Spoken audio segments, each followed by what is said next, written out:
Good afternoon, everyone, and welcome to Tesla's second quarter 2023 Q&A webcast. My name is Martin Viecha, VP of Investor Relations, and I'm joined today by Elon Musk, Zachary Kirkhorn, and a number of other executives. Our Q2 results were announced at about 3 p.m. Central Time in the update deck we published at the same link as this webcast. During this call, we will discuss our business outlook and make forward-looking statements. These comments are based on our predictions and expectations as of today. Actual events or results could differ materially due to a number of risks and uncertainties, including those mentioned in our most recent filings with the SEC. During the question and answer portion of today's call, please limit yourself to one question and one follow-up. Please use the raise hand button to join the question queue. But before we jump into the Q&A, Elon has some opening remarks. Elon? Thank you, Martin. So just a Q2 recap. In Q2, we achieved record vehicle production and deliveries and record revenue of about $25 billion in a single quarter. And Model Y became the best-selling vehicle of any kind globally in Q1, surpassing the likes of Corolla and Golf. So it was the number one vehicle of any kind, including vehicles that are at a seller far lower price. This is, I think, an incredible achievement by the Tesla team, and just a huge thank you to our customers for their support. This came in spite of high interest rates and a lot of macro uncertainty, and nonetheless, we managed to achieve operating margin of about 10%. We continue to target 1.8 million vehicle deliveries this year, although we expect that Q3 production will be a little bit down because we've got summer shutdowns for a lot of factory upgrades. It's probably a slight decrease in production in Q3 for sort of global factory upgrade.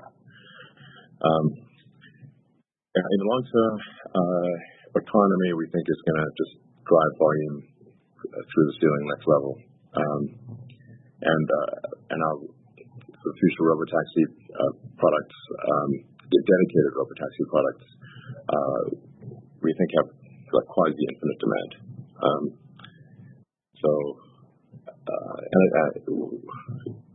The way we're going to manufacture the robotaxi is also itself a revolution. And so it's a revolutionary design made in a revolutionary way. It'll be by far the highest units per hour of any vehicle production ever. So we're very excited about that. With respect to Autopilot and Dojo, in order to build autonomy, we also need to train our neural net with data from millions of vehicles. This has been proven over and over again. The more training data you have, the better the results. There are times where we see basically in a neural net, it's sort of at 1 million training examples, it barely works. At 2 million, it slightly works. At 3 million, it's like, wow, okay, we're seeing something. But then it gets like 10 million training examples. It becomes incredible. There's just no substitute for a massive amount of data. And also Tesla has more vehicles on the road that are collecting this data than all other companies combined by, I think, maybe even an order of magnitude. So I think we might have 90% of all, or a very big number. The success in AI endeavors is a function of talent, sort of unique data, and computing resources. And we have outstanding capabilities in all three arenas. And I really just don't know how anyone could do what we're doing, even if they had our software and had our computer, if they did not have the training data. So, speaking of which, our Dojo training computer is designed to significantly reduce the cost of neural net training. It is designed to, it's somewhat optimized for the kind of training that we need, which is video training. We just see that the need for neural net training, again, talking about quasi-infinite things, is just enormous. think we expect to use both NVIDIA and Dojo, to be clear. But we just see a demand for really vast training resources. We think we may reach in-house neural net training capability of 100 exaflops by the end of next year. So to date, over 300 million miles have been driven using FSD beta. That 300 million mile number is going to seem very small very quickly. It'll soon be billions of miles and tens of billions of miles. FSD will go from being as good as a human to then being vastly better than a human. We see a clear path to full self-driving being 10 times safer than the average human driver. So, and between Autopilot, Dojo Computer, our inference hardware in the car, which is called sort of hardware 3 for, but it's really dedicated. It's a high efficiency inference computer that's in the car, and our Optimus robot. Tesla is clearly at the cutting edge of AI development. With regard to our Cybertruck, we continue to build release candidates of the Cybertruck on our final production line in Austin. I'm actually here in Austin at the Gigafactory. This is the first truck that we're aware of that will have 4 doors, over a 6-foot bed, and will fit into a 20-foot garage. So it's sort of biggest on the outside, but it's even bigger on the inside. So I think that's one of the elements of good design is it should feel bigger on the inside than it looks on the outside. And this is no small car, but we really cared about the exterior dimensions of the Cybertruck down to the last millimeter. So it's just we try to get right in the middle of the Goldilocks zone. Not too big, not too small, and then really maximize the utility of volume. And we can't wait to start delivering it later this year. Some other highlights: our global supercharging network now stands at over 50,000, roughly 50,000 connectors and over 5,000 locations. As I think a lot of people are aware, the Tesla charging standard, which we made open source, and is now called the North American Charging Standard. We're deeply honored that Ford, GM, Mercedes, and many other OEMs have signed up to use our connector and gain access to our charging network. We strongly believe in helping other car companies to accelerate the EV revolution and just trying to do the right thing in general. So that's all there.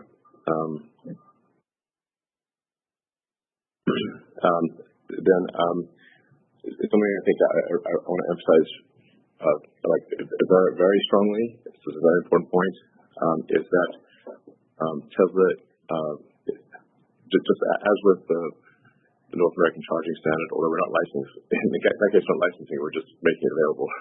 but we are very open to licensing our full self-driving software and hardware to other car companies. And we are already in discussions with early discussions with a major OEM about using the Tesla FSD. So we're not trying to keep this to ourselves. We're more than happy to license it to others. And lastly, our new lithium refinery and cathode facility are progressing well. In conclusion, we continue to focus on making as many cars as we can while maintaining healthy financials. Our artificial intelligence development is obviously entering a new era, and we're incredibly excited about what's to come. Our other businesses, such as Megapack, supercharging, service, and whatnot, all started to become a meaningful contributor to overall profitability this quarter. And then lastly, I'd just like to profusely thank all of our employees for making a lot of extra effort during uncertain times. Thank you very much for your hard work and the impact you're making. Thank you very much, Elon. And I think Zach has some opening remarks as well. Yeah, thanks, Martin. As Elon mentioned, Q2 was another record quarter of production and deliveries, as well as records in profit for our energy and services and other businesses. Congratulations again to the Tesla team on the continued progress. As we navigate through a period of economic uncertainty, rising interest rates, volatility in consumer confidence, and regulatory change, I want to comment on our financial approach. First, the single most important priority is to ensure we are continuing to invest heavily in the core technologies that will drive the long-term value of the business. This includes increasing spending on AI-related technologies such as Full Self-Driving, Optimus, and Dojo, as well as new products such as Cybertruck, our next-generation platform, and the Semi, as evidenced by the continued growth in our R&D spend. This also includes continuing our investments in capacity expansion, not only in our vehicle factories, but also our supercharging network, service, internal applications, and battery processes, as we continue with meaningful capital expenditures to lay this foundation for the future. Second, we continue to work towards our goals of maximizing volumes on both our vehicle and energy business, but most importantly, doing so in a way that generates the capital to continue our pace of R&D and capital investment. This requires a strong focus on per unit COGS reductions in each of our key businesses, as well as working capital improvements on raw materials, work in process inventory, and customer AR, all of which progressed appropriately in Q2. If we look specifically at our automotive business, our gross margins showed a modest reduction and remained healthy, despite action taken to further improve vehicle affordability early in the quarter. We realized per unit cost improvements in nearly every category, including material costs and commodities, manufacturing costs, and logistics, while also continuing to rapidly increase the build rate in our Austin and Berlin factories. For our energy business, we improved margins and gross profit driven by cost reductions and deal economics, particularly with Megapack. As a reminder, storage volumes are typically volatile sequentially based on the types of projects and their specific revenue recognition milestones. As we look forward to the rest of the year, I want to reiterate Elon's comments on Q3 volumes driven by planned downtimes for factory upgrades. These upgrades will also carry some amount of factory idle cost, however, we are working to minimize as much as possible. It's also important to keep in mind the uncertainty in the macro environment, which can impact our execution positively or negatively in the near term. Regardless, we continue to remain dynamic with a focus on fundamental efficiency and a long-term outlook. Congratulations again to everybody on a great quarter. Thank you very much, Zach. And let's go to the investor questions. Now, the first question on licensing FSD we've already answered, so let's go to the second one. The second question is, what is the status of 4680 cells? How far are you from the specs you laid out on Battery Day? When do you expect to achieve what you laid out on Battery Day? Yeah, first I'll just start with a little bit of a production update. So in Texas, 4680 cell production increased 80% Q2 over Q1, and the team surpassed 10 million production cells produced here in Texas, so congrats to the team for that. Their focus on yield reduced our scrap bill by 40% quarter over quarter, and that resulted in a 25% reduction in cell COGS. Here in Texas, we're preparing to launch our Cybertruck cell, which is 10% higher energy density than current production. That was accomplished through process and mechanical design optimization. As we scale Cyber cell production through the end of the year and early next, we should be in a comfortable place on cost per cell. Against our battery energy density targets, the Cyber cell is at our expectations on a like-for-like electrochemistry basis, where you have to integrate silicon or in-house cathode production, both reviewed on Battery Day, which do bring significant further energy density and cost improvements, but that is a topic for another day. Lastly, it is important to remember that most of what we focused on at Battery Day was the Tesla-engineered 4680 production system and the improvements we strove to achieve on equipment, factory density, capital cost, and utility cost reduction, all of which we are realizing in our Texas scale-up to date. Thank you very much. The next question is, can you talk more to the upcoming Tesla energy products and how your thinking has evolved on the revenue model? Given Tesla's AI capabilities, how do you see the long-term mix between hardware margin and recurring software margin from AutoBidder as this segment accelerates? We can't comment on future product roadmap, but I can provide a quick energy Q2 update.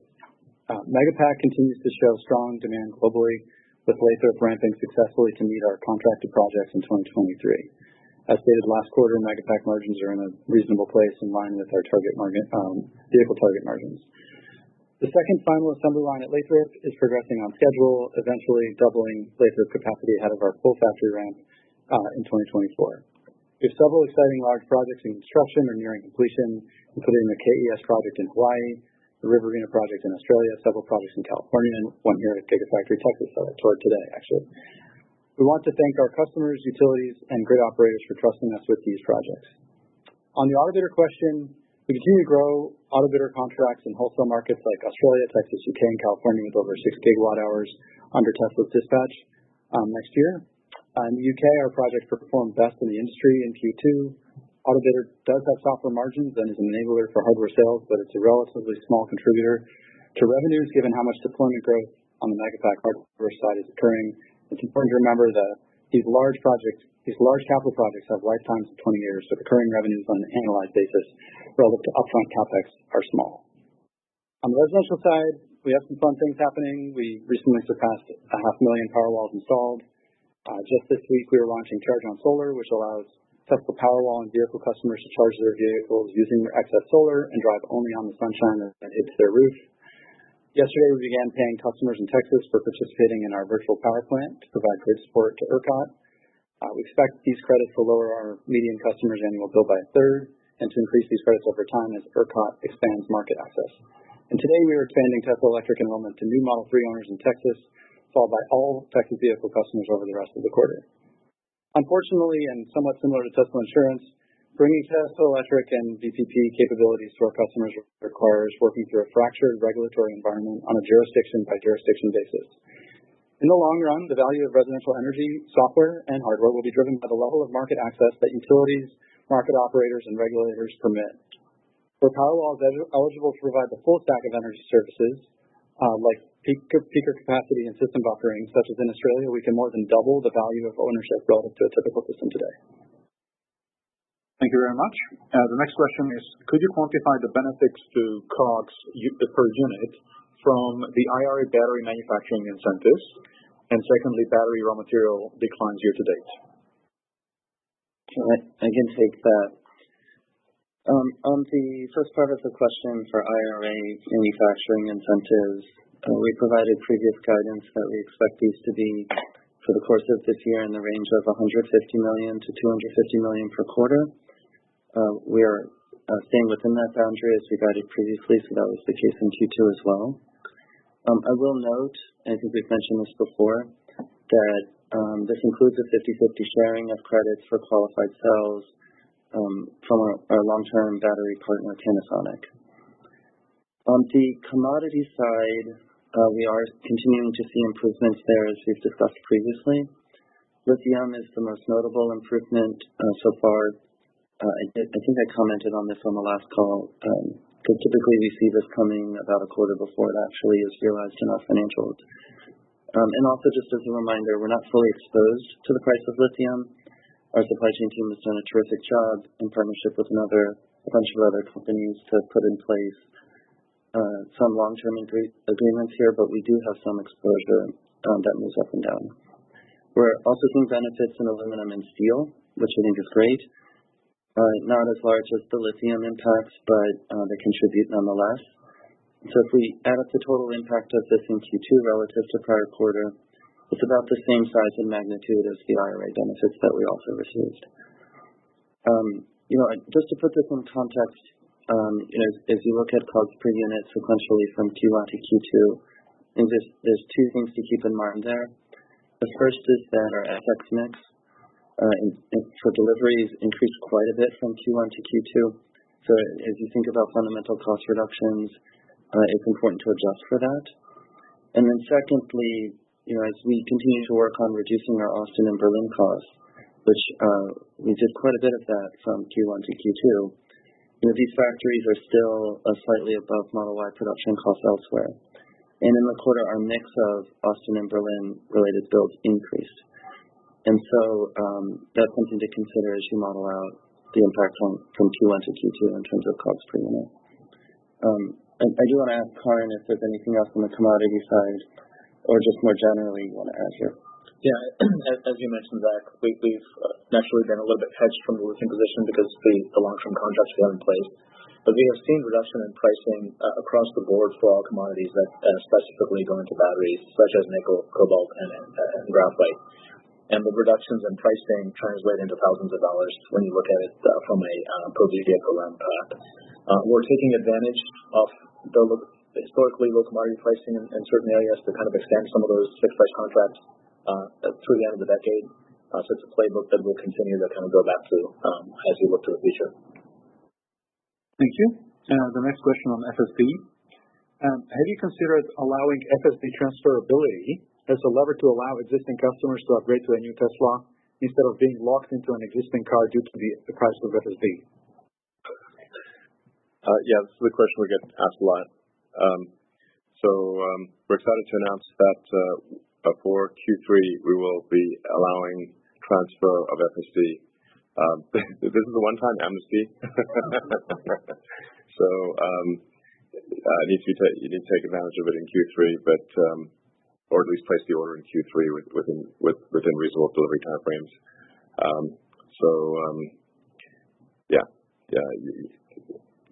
I hope this makes people happy. But we don't get to. This is a one-time thing. Right. The next question: When will we give more information about the Cybertruck orders, estimated delivery schedules, pricing, and specifications? The demand is so far off the hook you can't even see the hook. So that's really not an issue. I do want to emphasize that the Cybertruck has a lot of new technology in it, like a lot. It doesn't look like any other vehicle because it is not like any other vehicle. And the production ramp will move as fast as the slowest and least lucky elements of the entire supply chain and internal production. So I wouldn't expect it. I hope it's smooth. We're certainly better at production ramps than we've got a lot of experience with production ramps, but first order approximation is there's like 10,000 unique parts and processes in the Cybertruck, and if any one of it'll go as fast as the least lucky, least well executed element of the 10,000. So always very difficult to predict the ramp initially, but I think we'll be making them in high volume next year, and we will be delivering the car this year. Thank you. The next question is, critics of gigacasting contended that process makes vehicles harder and more costly to repair, essentially pushing costs onto the customer. Can you share some details about the initial repair experience with gigacast vehicles? That must be why everyone's copying us. Yeah. Thanks, Elon. This is Lars. And Martin, that's like simply not true. There's a misconception that traditional bodies are easy to repair, but they are made of multiple materials and multiple joining methods. Spot welds and rivets have to be drilled out. Panels and structural adhesive have to be chiseled out. Dried adhesive has to be removed. Stampings cut. Blah blah blah. It's a crazy patchwork quilt. Yeah, and so putting that back together means time and money. Using an example of replacing a rear cast rail on a Model Y, to do that versus like what we replaced it with on the Model 3, it's 10 times cheaper and 3 times faster to do it with the cast rail. My design team works with our collision repair team since we're closed loop on this with insurance, and we design specific parts that will make it easier and faster to repair. And we have an incentive to do that because we have our own insurance and our own body shops. We expect that we'll continue to do this, and collision repair will continue to become cheaper and faster over time. And we already make this available to all body shops through our Tesla-approved body shop training. Yeah, closing the loop on collision repair, factoring that into design is a big deal. It's crucial. I don't think anyone else can do it with that ecosystem that we have. So. Yeah, and we are actually able to change the details of the casting with inserts, and we actually do that all the time. So, because the inserts actually wear out and need to be replaced anyway, so we can actually make design changes to the inserts and tweak the castings. But the casting, basically cast the rear body or front body is lighter, cheaper, better for noise, vibration, and harshness, much easier to manufacture, and it's better in every way. And that's why so many other car companies are copying us. It's Probably. they know they certainly put out a lot of press releases about it. I think it's basically going to be how all cars are made in the future. Thank you. Next question. How many Optimus bots have been made, and when will they be able to start performing useful tasks? 10 million.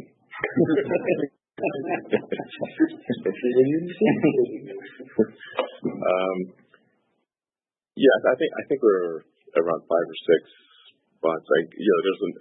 We're at 10, I guess. Yeah. It depends on how many are working in what phase, but it's sort of there's more every month. Yes, I think a lot of interesting things about the Optimus bot. We found that there are actually no suppliers that can produce the actuators. There are no off-the-shelf actuators that work well for a humanoid robot at any price. Certainly not compelling humanoid robot. Yes, not a humanoid robot that can do stuff that the things that a human can do. So we've actually had to design our own actuators that integrate the motor, the power electronics, the controller, the sensors, and really every one of them is custom design. And then of course we'll be using the same inference hardware as the car.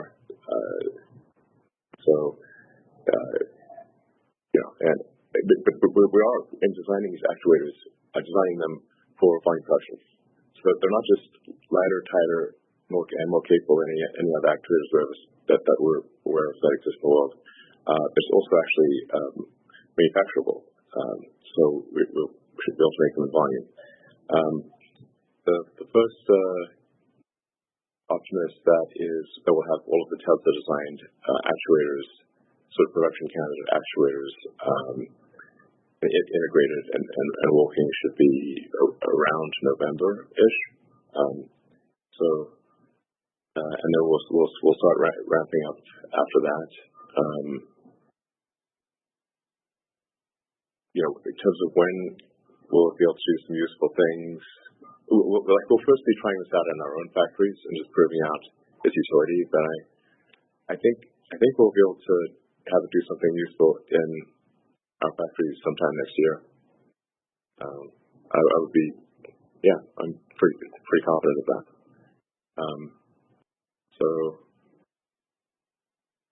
And it's going well. I should say another cool thing about Optimus is that there's just in the U.S. alone there are 2 million amputees, and I was just talking to the Neuralink team, and by combining a Neuralink implant and a robotic arm or leg for someone that has had their arm or leg or all arms or legs amputated, we believe we can give you basically a cyborg body that is incredibly capable.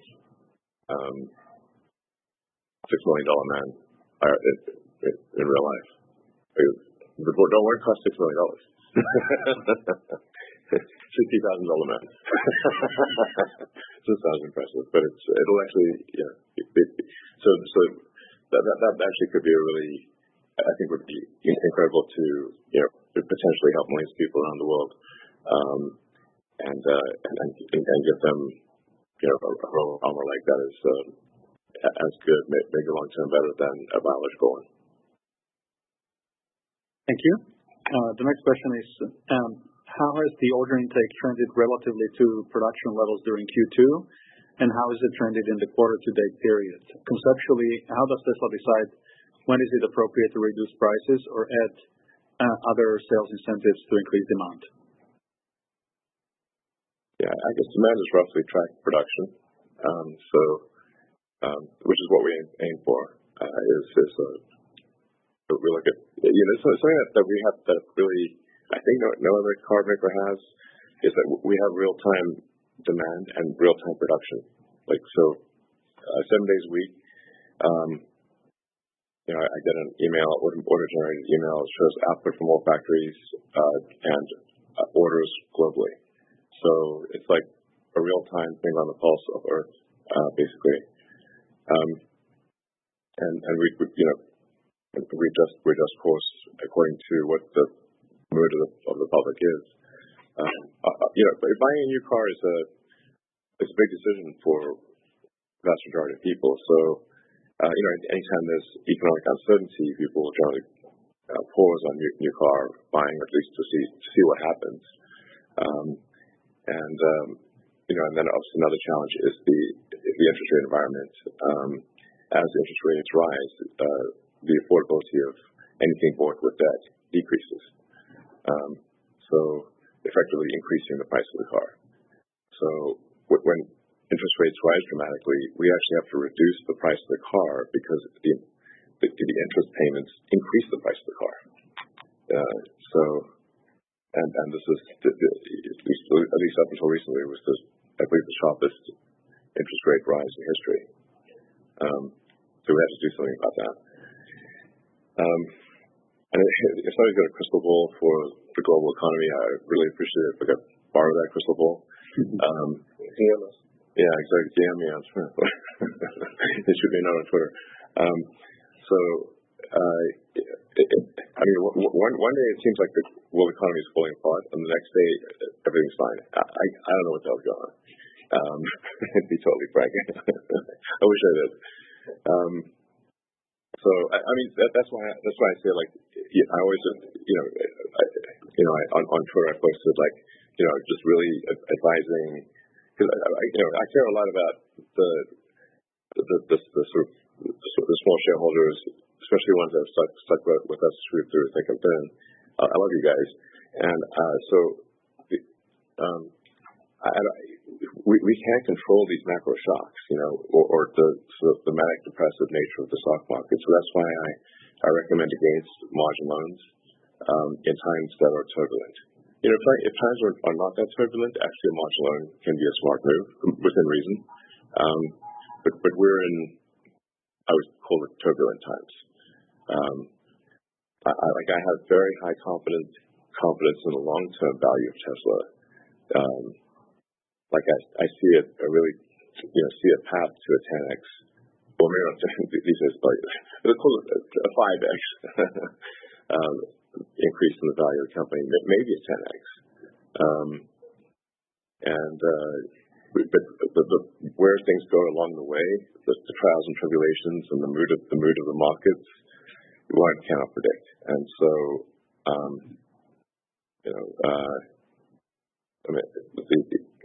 the old adage of buy and hold is right. For investment advice, I say identify a company whose products you love. See if they, does it seem like they'll continue to make good products or great products? Buy that stock and hold it. That's it. You will win. The reason companies exist is to make goods and services, ideally great goods and services. They don't exist for any other reason. They shouldn't. So that's why you should buy a stock of a company that makes great products and has a great future pipeline. It's common sense, actually. And then generally, if provided you're confident about what that company's products or services are, when the market panics, buy, and when the market is, overly exuberant, you can sell. I'm not recommending you sell Tesla, but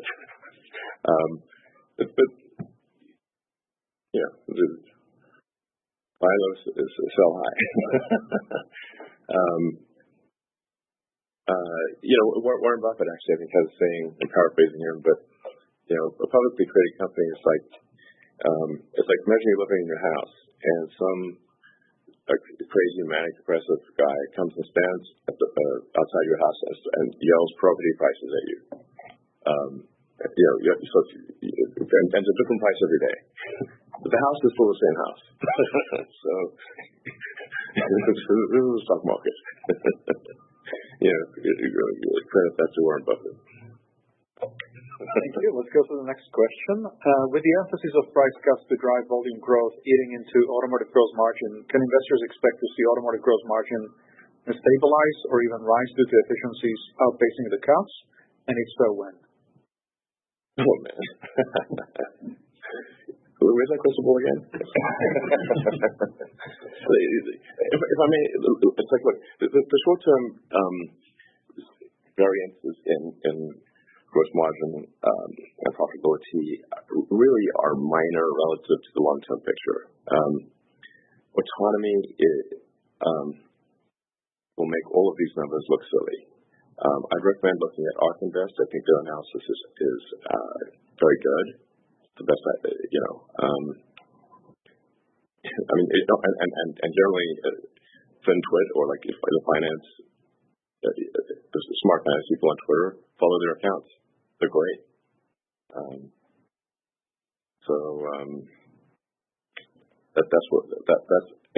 in my opinion where you'll get the best info.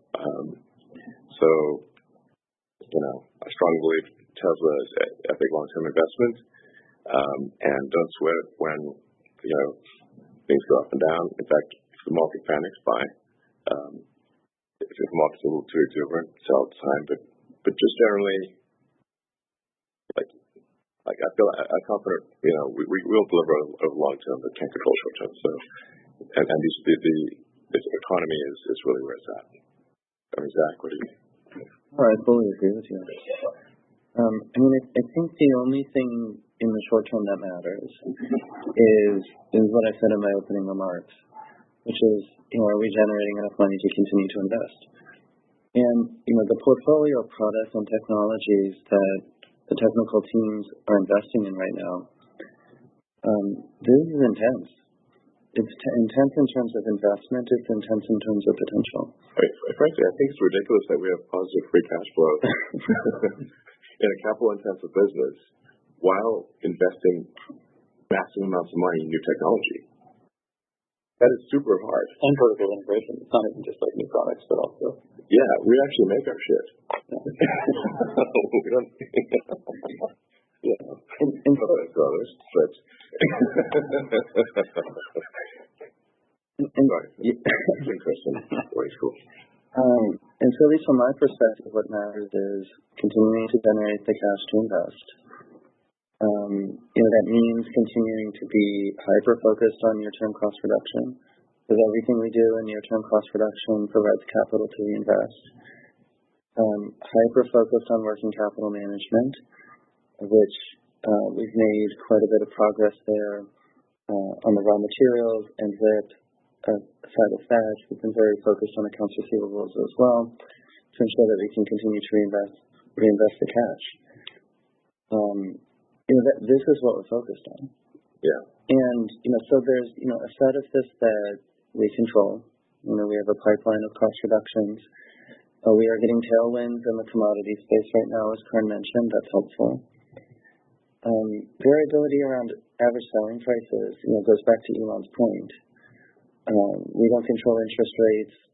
We don't control macro consumer sentiment. But we have an obligation to be responsive to that, to ensure that we're matching supply and demand and keeping things balanced.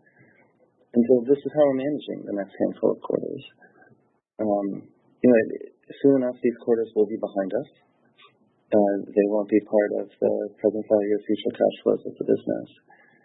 And so we want to make sure we keep that view and make sure that the long term of the business is exactly the way that we want it to be. Well said. Yeah. All right, thank you very much. Now let's go to analyst questions. The first question comes from Dan Levi from Barclays. Dan, feel free to unmute yourself. Great. Good evening. Thank you.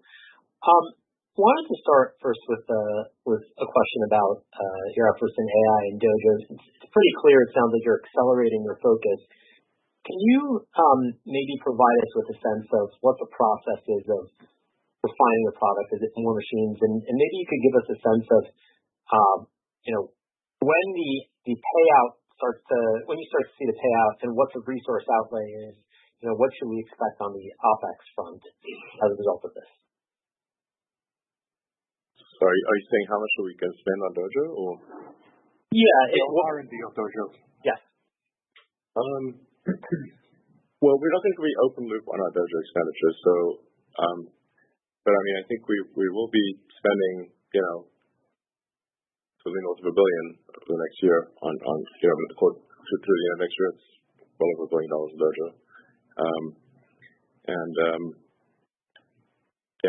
So I mean, we've got a truly staggering amount of video data to do training on. And this is another thing I like. In order to copy us, you also need to spend billions of dollars on training compute. I mean, it's like, and it's also hard to, you need the data and you need the training compute. It's like, think of all the things needed to actually achieve this at scale for a generalized solution for autonomy. This is one of the hardest problems ever. You see a lot of AI companies doing, LLMs and whatnot. And I'm saying, if they're so great, why can't they make a software driving car? Because it's harder. That's why. But I do think I think there's some, great AI companies out there. But just fundamentally, the staggering amount of data we've got to process has got to be processed somehow. And custom silicon is the best way to do that. So that's what Dojo is designed to do is optimized for video training. It's not optimized for LLMs. It's optimized for video training. With video training, you have a much higher ratio of compute to memory bandwidth. Whereas LLMs tend to be memory bandwidth choked. So that's it. But like I said, we're using a lot of NVIDIA hardware. We continue to we'll actually take NVIDIA hardware as fast as NVIDIA will deliver it to us. Tremendous respect for Jensen and NVIDIA. They've done an incredible job. And frankly, I don't know, if they could deliver us enough GPUs, we might not need Dojo, but they can't. So they got so many customers. They've been kind enough to, nonetheless prioritize some of our GPU orders. The sheer magnitude of video training, because like I said, we're not trying to just get as good as human. We want to get to 10 times better than human, maybe 100 times better than human. Right now, I believe there's something on the order of 1 million automotive deaths per year, and if you say permanent serious injuries, I think it's probably closer to 10 million per year. So it matters if you're twice as good as human, 10 times, like 10 times better than human would still mean 100,000 deaths, and 1 million severe permanent injuries. So it's like, okay, well, we'd rather be 100 times better. So there's really, it's a march of minds, and we want to achieve as perfect safety as possible. It's vast, truly mind-boggling amounts of video and computer needed for that. So, and then I do think there's other applications for Dojo, but we just desperately need it for video training.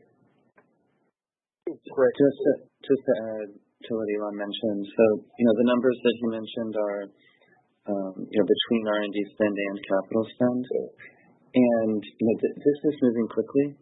And so when we provide a 3-year outlook on our capital expense, we are considering these expenses in that outlook. And as that moves up and down, we'll continue to update our guidance in the Q. Yeah. I want to say the fundamental rate limiter on the progress of full self-driving is training. But if we had more training compute, we would get it done faster. So that's it. And it's just difficult to predict how quickly we can execute on it. Great, thank you. Just as a follow-up, I recognize there's of incredible macro uncertainty right now, but you're sticking with your near-term, your volume target of 50% CAGR. As we just think about sort of in the year ahead, Cybertruck is going to be some contribution. There's going to be some help from further EV penetration growth. But to what extent are you willing to sacrifice on pricing to keep that 50% volume CAGR intact? Or are you thinking differently about margins versus your prior commentary of willing to sacrifice on margins to get more share? It's not about getting more share. It's just that you can think of every car that we sell or produce that has a full autonomy capability as actually something that in the future may be worth as much as 5 times what it is today. Because average passenger vehicle is doing like maybe 10 hours of driving a week. If this is 1.5 hours a day on average, that's 10 hours a week ish. If you've got an autonomous, if that vehicle is able to operate autonomously and be used in either dedicated autonomous or partially autonomous, like Airbnb, maybe sometimes you allow your car to be used by others. Sometimes you want to use it exclusively, just like Airbnb, doing Airbnb with a room in your house. The value is just tremendous. So I think it would be. I think it does make sense to sacrifice margins in favor of making more vehicles because we think in the not too distant future they will have a dramatic valuation increase. I think the Tesla fleet value increase at the point at which we can upload full self-driving and it's approved by regulators will be the single biggest step change in asset value maybe in history. Thank you. Let's go to the next analyst. The question comes from Emmanuel Rosner from Deutsche Bank. Thank you very much. 2 questions from me as well. First, following up on the autonomy. So, before you start launching these dedicated robotaxi vehicles on existing vehicles, you're improving FSD, incrementally. What is your latest targeted timing to essentially release a non-beta version or an eyes-off version that would trigger much higher take rates? And would Tesla benefit from lowering the price of FSD?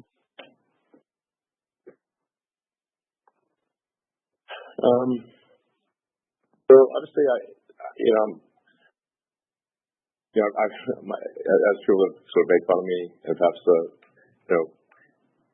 quite fairly have made fun of me, my predictions about achieving full self-driving have been optimistic in the past.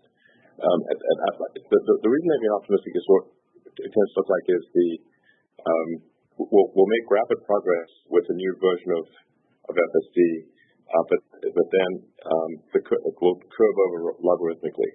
So at first, logarithmic curve looks like just sort of fairly straight upward line, diagonally up. And so if you extrapolate that, then you have a great thing. But then because it's actually logarithmic, it curves over, and then there've been a series of stacked logarithmic curves. Now, I know I'm the boy who cried FSD, but I think we'll be better than human by the end of this year. That's not to say we're approved by regulators, and I'm saying that would be in the U.S. because we've got to focus on one market first. But I think we'll be better than human by the end of this year. I've been wrong in the past. I may be wrong this time. And for the price of FSD, so the weird thing is the price of FSD is actually very low. It's not high. When you go back to what I was saying earlier, the value of the car increases dramatically if it is actually autonomous. $15,000 is actually a low price, not a high price. Now, we will offer, and I think we do sort of offer FSD as a sort of monthly subscription, although most people don't know that. So I'd recommend maybe trying it out as a monthly subscription, so you don't have to go with the $15,000 thing. But I think, obviously if the car is worth several times its original price, $15,000 is actually a low price for FSD. Thank you. And the next question comes from William Stein from Truist. William, go ahead and unmute. Great. Thank you very much for taking my question. I'd like to ask about to stick on this AI topic. We've read, with great interest the developments in Dojo today. You've spoken about FSD, but you've also, Elon, you've started this X.AI company, and for investors that think that there might be quite a bit of value in the AI features and products of Tesla, it might be concerning to see you, pursuing another endeavor where AI is the focus. So can you talk about how X.AI might overlap, might perhaps compete with Tesla, or in other ways, perhaps it enhances the value of what Tesla does? Thanks very much. Yeah, I think it will actually enhance the value of Tesla. There are just some of the world's best AI engineers and scientists that were willing to join a startup, but they were not willing to join a large, sort of relatively established company like Tesla. So that's actually how it got started. I was interviewing a few people, and they're like, "No, we want to do a startup." I was like, and that's all. I couldn't convince them to join Tesla. So I was like, okay, well, better it's a startup that I run than they go work somewhere else. That's kind of the genesis of XAI. And XAI is focused on sort of AGI. So it's, but I'd like to say I think there will be some value that XAI brings to Tesla. Also some of the best, for the very best people in the world, they really just want to work on interesting problems. So if you take, say, our Pure Science group, really what convinced Charlie Kuhlman to leave Apple, we were very happy and well compensated, and both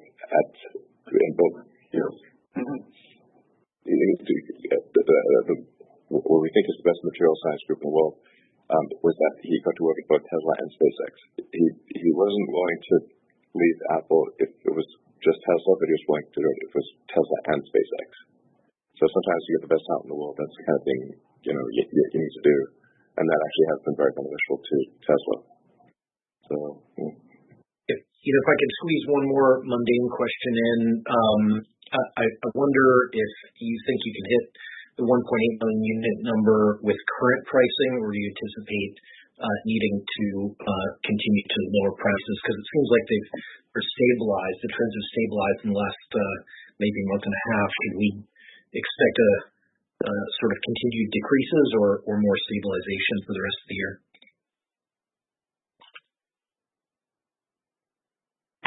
Sure. We have really sort of restarted the referral program, which I think will be quite effective.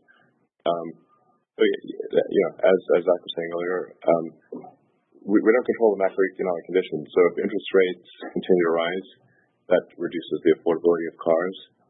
And for a lot of people, they're really trying to balance, barely breaking even every month. In fact, if you look at the rise in credit card debt, they are in fact not breaking even every month.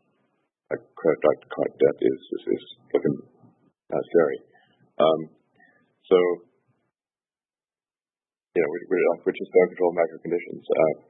If macro conditions are stable, I think prices will be stable. If they're not stable, then we would have to lower prices. Yeah. Thank you. Let's go to Colin Rusch from Oppenheimer. Thanks so much, guys.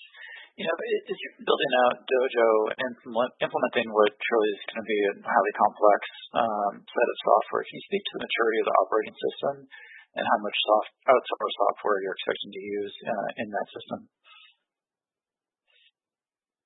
This is a custom software stack,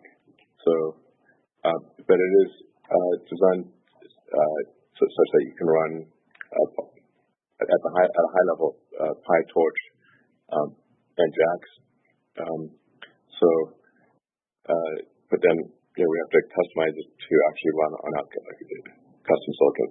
So the software stack is a combination of open source software and then Tesla software all the way to the bare silicon, which is the case for the inference computer in the car. Okay, thanks so much. That's super helpful. And then can you speak to how you're managing some of the geopolitical risks relative to your capacity expansion? Obviously, as you guys continue to grow at this rate, you're going to be putting some folks out of business, and there's going to be some impacts around regional economies. So I just want to understand how you're thinking about that in terms of some of your CapEx plans and how you're managing some of those relationships with different countries and regions. Well, this is a period of unusual geopolitical risk. So I think the best we can do is, have factories in many parts of the world, such that if things get difficult in one part of the world, we can still keep things going in the rest of the world. Thank you. The next question comes from Mark Delaney from Goldman Sachs. Thank you very much for taking that question. Tesla has been making progress reducing costs and did so again last quarter. Can you give an update on when you think automotive COGS per vehicle could be under the historical $36,000 per vehicle level, and what are the key puts and takes to get there? I think it was asked this in the past. This is very difficult to forecast. There's a series of costs that we manage. There's a series of costs in which we don't control. And so, particularly on the commodity side, where labor costs go, et cetera, it's just hard to say.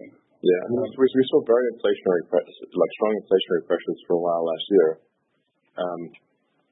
and now which also makes it very difficult to reduce costs. And now we're seeing what seems to be deflationary pressures. Certainly, deflationary. If deflation is a pressure. But we're seeing, commodity prices dropping, as was mentioned, as Karan mentioned a moment ago. And I think, what do you think? Basically, the trend seems to be deflationary at the commodity level. Definitely. There's that, and then there's also the unit economics improve as volumes grow. That's the other thing we're seeing. As we're becoming a bigger and bigger part of a lot of suppliers, economies of scale come into play. There's equipment depreciation that comes into play. Equipment that was commissioned 5 to 7 years ago, that used to be a part of the piece price. That's completely amortized. So we'll see situations where the piece price comes down because that equipment contribution has gone away. And then we continue to have this mentality of continuous improvement in terms of labor, reducing labor, improving automation, and just continue to get better at what we do. So we have seen, I think every quarter we have seen an improvement. Of course, the commodities spiked up and down. But just in general, the trend is towards being more efficient. Yeah, and totally agree. The lithium prices went absolutely insane there for a while. Yeah, and they're recovering now. Cobalt's like a third of what it used to be. Yeah, and we're still early in the ramp. Well, not early in the ramp, but early in the cost down curve of Austin and Berlin. Yeah. So it takes time to work the cost out. At first, it's a focus on ramp. Ramp brings cost out. Quality, and then quality costs. Yeah, and then once that stabilizes, we can divert bandwidth to cost reduction. And so Austin and Berlin saw quite a decent amount of cost reduction on a fundamental basis from Q1 to Q2. We'll continue to do that work. That will be helpful. And so we're just going to keep chipping away at it. Yeah, packaging is a big element to that. Yeah, logistics too. Logistics is normalizing, which is great. You've got utilization, something that your team has been very focused on. So every bit of it. Yeah. It's hard. Logistics is underappreciated. Yeah, the old saying goes like, battles are won with tactics, wars are won with logistics. Yeah, and we've made tremendous improvements in cost and on-front on, expedite costs. We have down to pre-pandemic expedite cost levels now, and our goal is to go further down. Okay. Well, yeah, so when we look at our progress from Q1 to Q2 on cost, the way that we look at internally, normalized for the impacts of mix shift with Austin and Berlin being a higher percentage of our mix, normalized for SNX being a higher percentage of our mix in Q2 versus Q1, the sequential cost reduction might be the largest we've had in a while. So I think it's great work on behalf of the Tesla team, and we just got to keep it up. Yeah, it's a game of pennies. It's like Game of Thrones with pennies. Mark, do you have a follow-up question? I think you're muted. Yep. Yeah, thank you very much for all the details on that. Maybe you could put a finer point on the downtime impact that you spoke about in your prepared comments, in terms of production impact, and then also to what extent there's a margin impact from those factory upgrades that you're planning this quarter. Thank you.